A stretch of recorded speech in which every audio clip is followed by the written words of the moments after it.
Samantala, kumustahin naman natin ang sitwasyon dyan sa Manila North Port kasabay ng biyahe ng mga pasahero palabas at papasok ng Metro Manila matapos ang Semana Santa. Naroon ngayon si JM Pineda live. JM? Joshua, hindi pa nga ramdam dito sa Manila North Port yung dagsa ng mga tao at pasahero na umuuwi sa kanilang mga probinsya, pati na rin yung mga bumabalik dito sa Metro Manila. Pero paasahan daw, sabi ng pamunuan, na bubuhos yan ngayong araw. Ang ilan sa mga pasaherong nakausap natin dito ay maagang nagpunta sa terminal para sa biyahe mamayang alas 6, papauwi ng Butuan.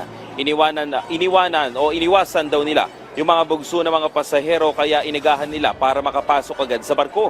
Matapos nga ang halos isang linggong bakasyon, back to reality na ang ilan sa mga kababayan natin. May mga pasahero na ngayong bumabiyahe para di maabutan yung dami ng pasahero kahapon dito sa Manila North Port. Tiniyak naman ng pamunuan na magiging maayos ang pagdaan ng mga pasahero o biyahero sa pantalan at katunayan nga sa nagdaang Semana Santa, naging matiwasay umano ang kanilang biyahe sa Manila North Port. Nakapagtala nga ang pamunuan ng higit 2,000 mga pasahero kada araw sa pantalan noong nakaraang linggo. Sa ngayon, inaasahan na papalo pa sa higit 1,500 na mga pasahero ang babiyahe ngayong araw.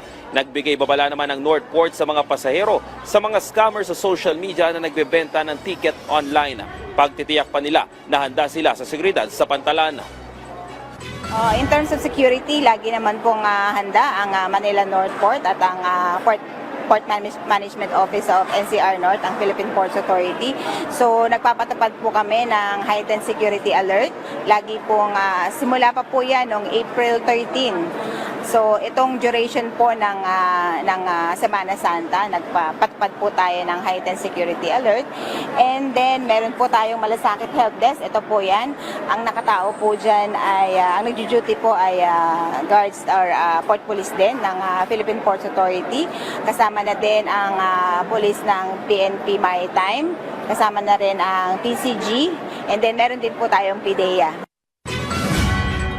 Joshua, kanina nga sinilip natin yung exit dito sa Port Terminal ay marami na rin yung naghihintay ng mga kababayan natin na dun para sa mga pasahero na kamag-anak nila. Mahaba na rin yung pila doon sa may entrance ng mga sasakyan at kanina nga habang papasok tayo dito medyo mahaba-haba yung pinila natin para makapasok lang dito sa terminal. Pero sabi nga ng pamunuan, asahan daw na magiging maayos yung pagdaan ng mga pasahero dito at ngayon nga papakita ko lang sa inyo, dito sa likod, meron ding mga priority seat para dun sa mga PWD at saka sa mga buntis natin, especially aircon yung loob nito, kaya paniguradong komportable daw yung magiging pag-i-stay ng mga buntis at PWD na pupunta dito ng mga pasahero. Yan muna ang latest. Balik sa iyo, Joshua. Maraming salamat, JM Pineda.